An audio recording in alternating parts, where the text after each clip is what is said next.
नमस्कार दोस्तों, बहुत बहुत स्वागत है आपका इस कार्यक्रम के अंदर।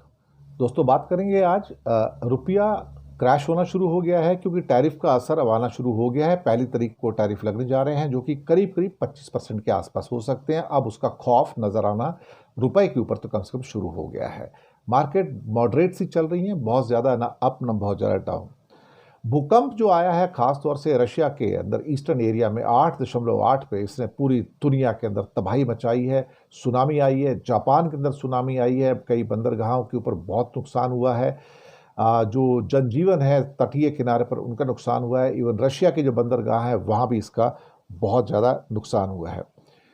एक और खबर है, यूरोपियन यूनियन के बहुत सारे दोष इस समय इजराइल के खिलाफ होते चले जा रहे हैं क्योंकि इजराइल का जो जेनोसाइड है अब दुनिया उसके खिलाफ आवाज़ उठाना शुरू कर रही है। जो वहाँ से निकलने वाली भूख से मरने वाले बच्चों की तस्वीरें हैं वो दुनिया को विचलित कर रही हैं। साथ में ईरान को अब ओपन सपोर्ट मिल चुका है, रशिया का भी और चाइना का भी। उनके हथियार अब तो ओपनली डिक्लेयर करके बताए जा रहे हैं कि हथियार मिल रहे हैं। और इसराइल की चिंताएं बढ़ रही हैं क्योंकि अमेरिका के साथ होने के बावजूद भी और जो चेतावनी दी गई थी कि मैं तुमको तबाह कर दूंगा, तुम्हें 50 दिन का टाइम है, समझौता करो नहीं तो मैं। लेकिन अब लगता है कि रूस और चीन ओपनली खुलकर ईरान के साथ आ गए कि भैया तुमको अगर वॉर करना है तो मैं तुम पर वॉर कर सकता हूं और ईरान भी तुम्हारे ऊपर वॉर करेगा।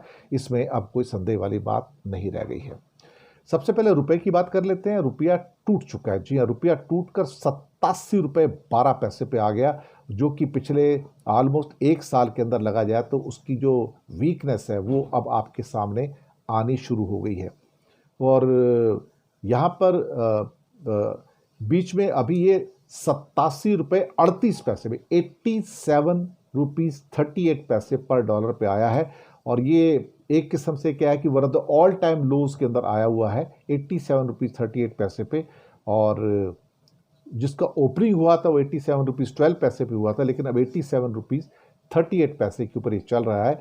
और ये काफ़ी बड़ी कमज़ोरी इस समय दिखा रहा है, जी हाँ, काफ़ी बड़ी कमज़ोरी इस समय रुपया दिखा रहा है। और जो एक फियर है इस समय, और वो फियर लोगों के सामने आ रहा है कि कहीं ना कहीं इस बात का एहसास होना शुरू हो गया है कि जो परसों से जो नए टैरिफ आएंगे जो लगभग 25% के आसपास हो सकते हैं, वो मार्केट को इस समय कंट्रोल कर रहे हैं, मार्केट के अंदर वीकनेस पैदा कर रहे हैं। हालांकि शेयर बाजार पीछे तो काफ़ी टूटा है। और अभी जो लेटेस्ट जो इस समय रुपए का जो रेट है वो करीब करीब 87 रुपये 40 पैसे के आसपास है, थोड़ा ऊपर थोड़ा नीचे। इस हिसाब से बीच में 87 रुपये क्या कहते हैं 48 पैसे तक भी हो सकता है। लेकिन हो शाम होते होते कितना और बदलाव होगा मुझे नहीं पता, लेकिन हो सकता है रुपया खिसक के शायद 88 रुपीज़ के आसपास बहुत तेज़ी से जा रहा है। और टैरिफ का जो असर है 1 अगस्त का अब साफ झलकना शुरू हो गया है। इसके साथ ही एक जो भूकंप आया है उसने पूरी दुनिया को कंपा कर रख दिया है। 8.8 की तीव्रता से रशिया के ईस्टर्न एरिया के अंदर कामचटका प्रायद्वीप है वहाँ पर आया है।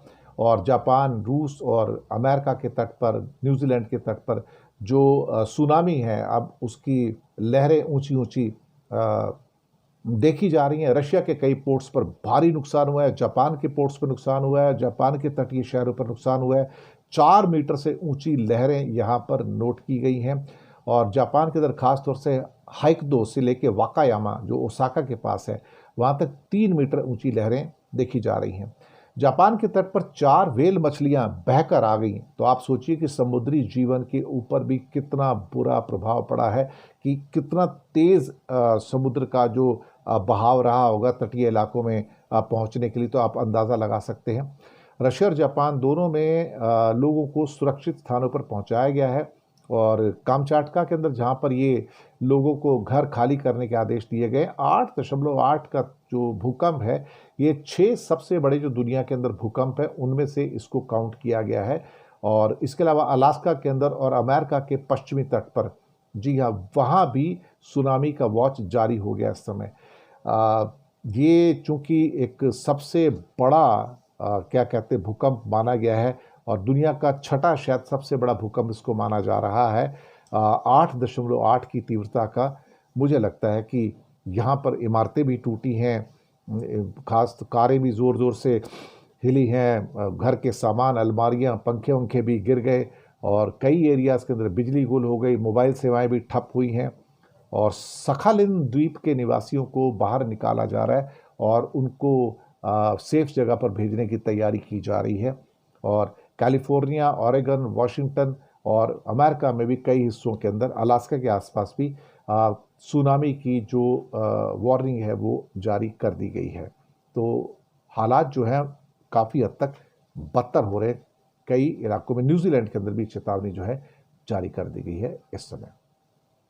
आते हैं अगली खबर के ऊपर कि यूरोपियन यूनियन के अंदर इजराइल का विरोध बढ़ता चला जा रहा है। उसका एक बहुत बड़ा कारण जो तस्वीरें निकल के आ रही हैं स्टारवेशन की, और जिसके लिए सोलडी नेतन्याहू जिम्मेदार है। जो दरिंदगी उसने दिखाई है, एक्चुअली देखा जाए तो नेतन्याहू ने लोगों को स्टारवेशन के द्वारा मारने की, ये अपने आप में मैं क्या कहूँ कि अनप्रेसिडेंटेड है। इस टाइप से लोगों को मारा जाना कि लोगों को भूख से मार दो, कोई नहीं कर सकता था। अब नेदरलैंड ने इजराइल के विदेश मंत्री बेजालेल स्मोट्रिक और security minister Itamar Ben Gvir की एंट्री पर बैन लगा दिया है। कई यूरोपियन देशों ने इजराइल के लिए जो रिसर्च फंडिंग है उसमें कटौती कर दी गई है। जी हाँ, यूरोप में विरोध का सामना करना पड़ा। सड़कों के ऊपर लोग प्ले कार्ड लेके निकल रहे हैं और जो स्टारवेशन की पिक्चर आ रही है उसको जगह जगह दिखाया जा रहा है। तो इजराइल की पूरी दुनिया के अंदर इस समय बदनामी हो रही है। उसको दरअसल इस टाइम इजराइल अकेला पड़ रहा है। जो इसको पहले सपोर्ट होती थी वो उसको नहीं मिल रही है और उनके कई मंत्रियों के बैन किए जा रहे हैं। हालांकि अमेरिका की ओर से इजराइल का खुला समर्थन किया जा रहा है, इसमें कोई शक वाली बात नहीं है। और इजराइल का भी कहना है कि फिलिस्तीन को मान्यता देना गलत हो जाएगा, लेकिन आप इतिहास को तो रोक नहीं सकते, इतिहास तो करवट बदलेगा।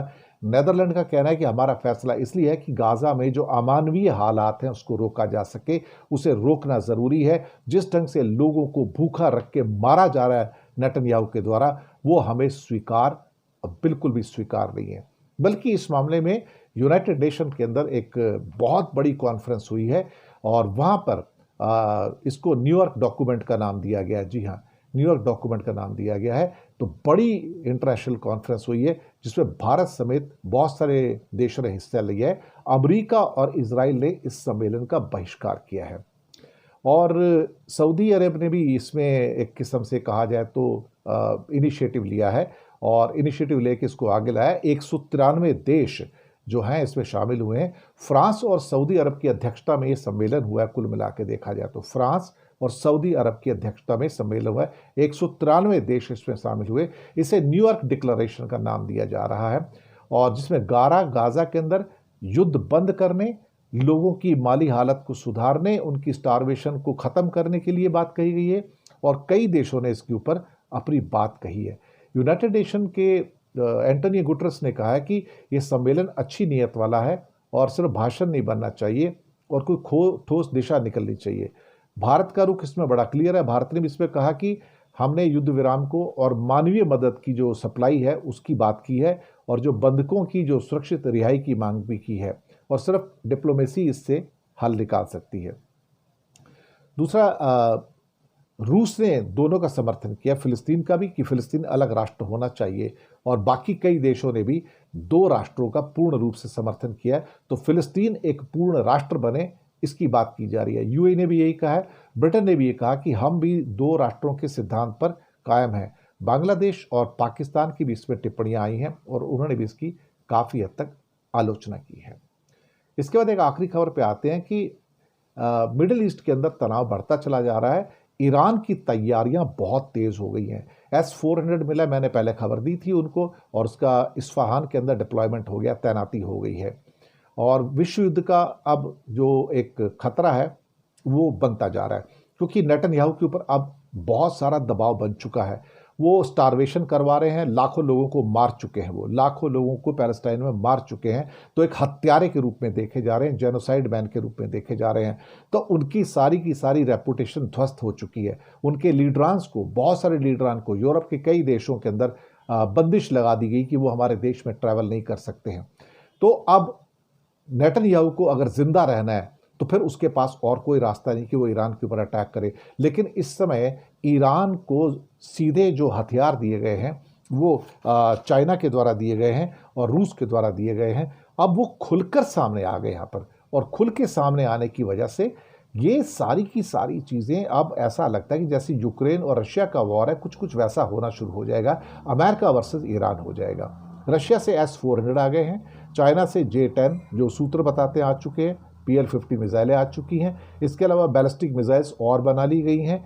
अमेरिका इजराइल लगातार धमकियां दे रहे हैं, लेकिन उससे कोई फर्क पड़ेगा नहीं है, बल्कि ईरान ने अपना जो एयर डिफेंस सिस्टम है उनको और मजबूती दे दी है। और मुझे लगता है कि बहुत दूर नहीं है कि अब इजराइल अपनी जान बचाने को क्या कहा जाए, अल्टीमेटली उसकी रेपुटेशन तो डैमेज हो चुकी है, क्योंकि वो एक जेनोसाइड कंट्री के रूप में निकल आया और पूरे यूरोप में भी उसकी मजम्मत हो रही है। एक अमेरिका को छोड़ के कोई भी और राष्ट्र उसके सामने खड़ा नजर आता नहीं है। तो उसको रेपुटेशन बचाने के लिए क्या करना है नेतन्याहू को? एक और वॉर चाहिए। सीरिया का वॉर खत्म हो गया तो अब क्या करोगे? तो अब आपको फिर से ईरान के पास आना पड़ेगा और वहां वॉर करनी पड़ेगी।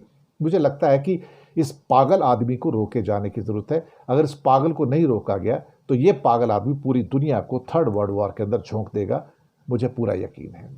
बहुत बहुत शुक्रिया आप सबका, और आप सबसे रिक्वेस्ट है कि आप चैनल को सब्सक्राइब कीजिएगा, लिंक आगे भेजिए, हो सके तो छोटी छोटी आर्थिक मदद भी कीजिएगा। नीचे हमने UPI नंबर और बैंक अकाउंट नंबर दोनों दिए, किसी एक को चुनकर छोटी सी मदद करेंगे तो अच्छी पत्रकारिता को आगे बढ़ाने में आप हमारे मददगार भी साबित होंगे। धन्यवाद आप सबका।